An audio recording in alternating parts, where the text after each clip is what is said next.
여러분, 조선 역사상 가장 충격적인 죽음이 어디서 일어났는지 아십니까? 전쟁터가 아닙니다. 고문실도 아닙니다. 바로 경덕궁, 임금이 머무는 그 궁궐 안이었습니다. 청나라에서 8년을 버티고 살아 돌아온 세자가 겨우 70일 만에 싸늘한 죽음이 됩니다. 그런데 실록은 이렇게 기록하고 있습니다. 세자의 온몸에 검은 반점이 가득하고 이목구비에서 피가 흘렀다. 학질로 죽었다고 했습니다. 하지만 학질로 죽은 사람 얼굴에서 피가 흐르진 않습니다. 세자가 죽자마자 세자빈 강씨는 사약을 받았고 세 어린 손자들은 제주도로 유배되어 하나씩 쓰러져 갔습니다. 이 모든 비극이 뒤에 단 한 명의 여인이 있었습니다. 왕의 귀에 대고 속삭인 여자. 그녀의 이름은 귀인 조씨. 그리고 이 여인은 5년 뒤 효종에 의해 역사상 가장 처참한 방식으로 그 대가를 치르게 됩니다. 오늘 그 이야기를 시작하겠습니다. 때는 1637년 병자호란이 끝난 직후입니다. 조선의 왕 인조는 삼전도 벌판에 무릎을 꿇었습니다. 청태정 앞에 이마를 땅에 박으며 항복을 고했습니다. 3번 절하고 9번 이마를 찢는 삼배구고 두례. 조선의 왕이 오랑캐라 불렸던 자들 앞에서 무릎을 꿇은 겁니다. 그 치욕이 인조의 마음속에 독처럼 박혀버렸습니다. 문제는 그 굴욕이 인조를 더 나은 왕으로 만들지 못했다는 겁니다. 오히려 더 예민하고 더 의심 많고 더 잔인한 왕으로 만들어버렸습니다. 자존심이 무너진 자리에 권력에 대한 집착만 가득 차오른 겁니다. 그리고 1645년 2월 청나라의 볼모로 잡혀간 지 8년 만에 소현세자가 돌아옵니다. 그런데 아버지 인조는 아들을 보고 기뻐하지 않았습니다. 왜일까요? 세자는 달라져 있었습니다. 청나라에서 아담 살이라는 서양 신부와 교류하며 천주교를 접했고 서양의 과학 문물을 배워왔습니다. 지구가 둥글다는 것, 망원경으로 별을 본다는 것, 조선도 변해야 한다는 것. 세자는 그것을 조선에 가져오고 싶었습니다. 하지만 인조의 눈에 그 아들이 어떻게 보였겠습니까? 오랑캐에 물든 자식, 서양 귀신에 홀린 세자, 자신의 왕권을 위협할 불온한 존재. 아버지와 아들 사이에 보이지 않는 균열이 시작된 겁니다. 바로 이 틈을 귀신같이 파고든 여자가 있었습니다. 귀인 조씨. 그녀는 원래 내명부의 작은 후궁이었습니다. 출신도 화려하지 않았고 가문의 배경도 강하지 않았습니다. 그녀에게 있는 건 단 2가지였습니다. 빼어난 외모 그리고 놀라운 눈치. 그녀는 인조가 무엇을 듣고 싶어 하는지 정확히 알았습니다. 굴욕당한 왕에게 필요한 건 무엇입니까? 나를 인정해주는 사람, 내 편이 되어주는 사람, 나만 바라봐주는 사람. 조씨는 그 역할을 완벽하게 해냈습니다. 인조의 옆에 바싹 붙어 귀에 대고 속삭였습니다. 세자 저하는 조선의 왕보다 청나라를 더 따른다 하옵니다. 사실이 아니었습니다. 하지만 인조는 믿었습니다. 믿고 싶었으니까요. 조씨의 속삭임은 하루가 다르게 깊어졌습니다. 그리고 그 속삭임은 조선 역사상 가장 비참한 부자 관계를 만들어내기 시작합니다. 하지만 조씨의 진짜 목표는 왕의 사랑이 아니었습니다. 그녀가 원한 건 훨씬 더 큰 것이었습니다. 1645년 봄, 경덕궁 안에서 차마 입에 담기 힘든 일이 벌어집니다. 인조가 친아들 소현세자에게 벼루를 집어던진 것입니다. 실제로 조선왕족 신료에는 이렇게 기록되어 있습니다. 왕이 세자에게 크게 노하여 벼루를 던지니 세자의 얼굴에서 피가 흘렀다. 아버지가 아들의 얼굴에 피를 낸 것입니다. 왜 그랬을까요? 조씨가 그날 아침에도 인조의 귀에 대고 속삭였기 때문입니다. 세자저하께서 천국 사람들과 내통하며 전하의 옥자를 넘본다 하옵니다. 새빨간 거짓말이었습니다. 하지만 인조는 이미 이성을 잃은 상태였습니다. 굴욕과 열등감으로 골물대로 골문 마음이 조씨의 말 한마디에 폭발해버린 겁니다. 그리고 한 달도 지나지 않아 소현세자는 갑자기 쓰러집니다. 병명은 학질이라 했습니다. 사흘 만에 숨을 거뒀습니다. 그런데 세자의 시신을 본 사람들이 경악을 감추지 못했습니다. 실록은 이렇게 기록합니다. 세자의 몸 전체가 검게 변해 있었고 이목구비에서 피가 흘러내렸으니 마치 독을 먹은 사람과 같았다. 학질로 죽은 사람의 몸이 이렇게 변하지는 않습니다. 당시 의관들도 고개를 갸웃했습니다.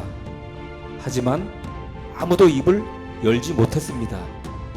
인조가 살아있는 한 세자가 죽자 조씨는 멈추지 않았습니다.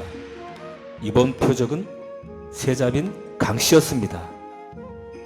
강씨는 총명하고 강단 있는 여인이었습니다. 조씨의 음모를 가장 잘 알고 있는 사람이었습니다. 살아있으면 위험했습니다. 조씨는 인조에게 이렇게 고해 바쳤습니다. 강빈이 전하의 수라에 독을 넣으려 했사옵니다. 뒤집어 씌운 겁니다.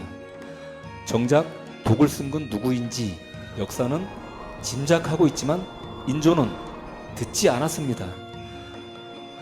강빈은 결국 사약을 받고 사사됩니다. 세 어린 손자들은 제주도로 유배되었고 그곳에서 하나씩 생을 마감합니다. 소현세자의 핏줄은 그렇게 조선 땅에서 완전히 지워져 갔습니다. 세자도 죽었습니다. 세자빈도 죽었습니다. 세 명의 손자도 사라졌습니다. 그리고 조씨는 경덕궁 깊숙이 앉아 인조의 총애를 독차지했습니다. 그녀는 해냈습니다. 하지만 하늘은 보고 있었습니다. 역사는 긴 호흡으로 복수를 준비하고 있었습니다. 그리고 그 복수는 생각보다 훨씬 빠르게 찾아오게 됩니다. 1649년 5월 인조가 결국 승하합니다. 조씨에게는 세상이 무너지는 순간이었습니다. 자신을 지켜주던 방패가 사라진 겁니다. 그리고 왕위에 오른 사람은 독림대군 훗날의 효종이었습니다. 효종은 소현세자의 친동생입니다. 형이 청나라에서 고생할 때 함께 볼모로 끌려갔던 사람, 형이 귀국 후 의문의 죽음을 맞이하는 것을 두 눈으로 똑똑히 지켜본 사람, 형수 강씨가 누명을 쓰고 사약을 받는 것을 가슴에 깊이 새긴 사람. 효종은 아버지 인조 앞에서는 아무 말도 하지 않았습니다. 침묵했습니다. 하지만 그 침묵 속에 8년의 굴욕과 형을 잃은 분노가 차곡차곡 쌓이고 있었습니다. 즉위 직후 효종이 가장 먼저 한 일은 무엇이었을까요? 갯벌도 아니었습니다. 조씨의 죄를 낱낱이 추국하라는 명을 내린 것이었습니다. 실제로 조선왕조 실록에는 이렇게 기록되어 있습니다. 귀인 조씨는 선왕의 총애를 믿고 궁중을 농락하였으며 강빈을 모함하여 죽음에 이르게 하였으니 그 죄가 천지에 가득하다. 죄인에 대한 추국이 시작되었습니다. 조씨가 인조에게 흘려넣은 거짓말들이 하나씩 드러났습니다. 강빈에게 씌운 독살 모함이 뒤집혔습니다. 소현세자의 죽음을 둘러싼 의혹이 다시 수면 위로 떠올랐습니다. 조씨의 측근 나인들이 하나씩 입을 열기 시작했던 것입니다. 조씨는 버텼습니다. 소첩은 억울하옵니다. 선왕께서 오해하신 것이옵니다. 소첩은 아무것도 모르옵니다. 하지만 증거는 거짓말을 이기지 못합니다. 증언들이 쌓일수록 조씨의 얼굴에서 핏기가 사라져갔습니다. 효종은 명을 내립니다. 귀인 조씨 패서인, 왕의 후궁이라는 신분을 완전히 박탈한 겁니다. 더 이상 귀인이 아닌 그냥 조씨. 그리고 이어진 명령은 사사, 즉 사약이었습니다. 야사에는 더욱 처참한 이야기가 전해집니다. 조씨가 사약을 받기 전 효종 앞에 끌려 나왔을 때 효종이 이렇게 말했다고 합니다. 내년이 형수에게 씌운 죄를 이제 내가 받아라. 말 한마디, 단 한마디였습니다. 조씨는 그 자리에서 무릎이 꺾였다고 합니다. 평생 왕의 귀에 대고 속삭이며 권력을 쥐었던 여자가 이제는 아무것도 속삭일 수 없게 된 것입니다. 사약이 내려졌고 조씨는 그렇게 역사의 뒤안길로 사라집니다. 그녀는 권력으로 모든 것을 얻었습니다. 그리고 권력으로 모든 것을 잃었습니다. 소현세자가 죽은 지 꼭 5년 만의 일이었습니다. 역사는 언제나 이렇게 긴 호흡으로 결산합니다. 여러분, 한 번만 생각해 보십시오. 소현세자가 살아서 왕이 되었다면 조선은 어떻게 달라졌을까요? 서양의 과학을 받아들이고 청나라와 신리외교를 펼치고 새로운 조선을 열었을지도 모릅니다. 하지만 역사는 그 길을 허락하지 않았습니다. 왕의 귀에 대고 속삭인 여자 하나가 한 나라의 운명을 바꿔버린 겁니다. 그렇다면 묻고 싶습니다. 진짜 악인은 누구였을까요? 조씨였을까요? 아니면 굴욕의 눈이 멀어 친아들의 얼굴에 피를 내고도 진실을 외면한 인조였을까요? 역사는 단 하나의 악인을 지목하지 않습니다. 권력 앞에서 눈을 감은 자, 듣고 싶은 말만 들은 자, 진실보다 감정을 택한 자, 그 모두가 소현세자를 죽인 겁니다. 그리고 이 이야기는 300년 전 조선 궁궐만의 이야기가 아닙니다. 권력 앞에서 진실을 외면한 자의 말로는 오늘도 절대 다르지 않습니다. 속삭임으로 흥한 자는 반드시 침묵으로 망합니다. 역사가 우리에게 남긴 교훈입니다. 오늘 영상이 마음에 남으셨다면 구독과 좋아요 한 번씩 눌러주십시오. 여러분이 그 한 번이 묻혀있던 역사를 다시 꺼내는 힘이 됩니다. 다음 영상에서는 또 다른 조선의 비밀로 찾아오겠습니다. 감사합니다.